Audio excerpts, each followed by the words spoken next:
Depuis sa jeunesse, Pierre Palmade lutte contre une addiction à la drogue dure et à l'alcool. C'est à cause de la cocaïne que l'humoriste de 54 ans a percuté une famille, en voiture, en blessant gravement les 3 passagers le 10 février 2023. Il est actuellement assigné à résidence à l'hôpital Paul Brousse après avoir été victime d'un AVC le 25 février dernier.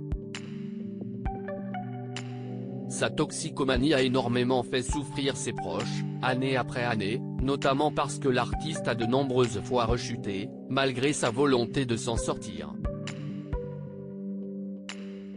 Comme le rapportaient nos confrères de Paris Match, le 16 février, son ami Michel Larocque l'a vu sombrer lorsqu'il se donnait la réplique, sur scène.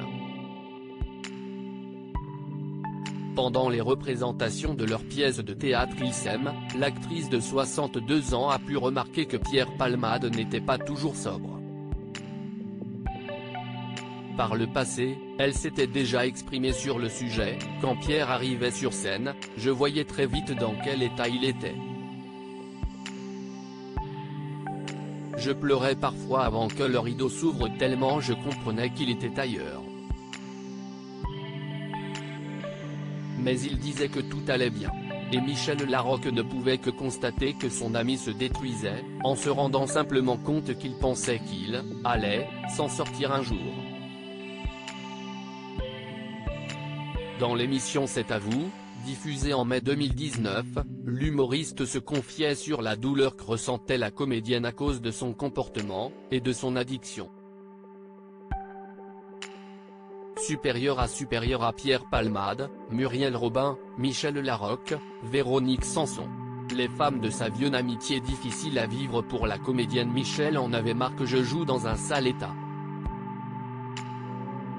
On commençait la scène face à face, et je voyais sur sa joue une larme couler, se remémorait Pierre Palmade en indiquant qu'il pouvait, le masquer au public, mais pas à elle. Elle se sentait seule, et elle était triste, expliquait-il avec émotion.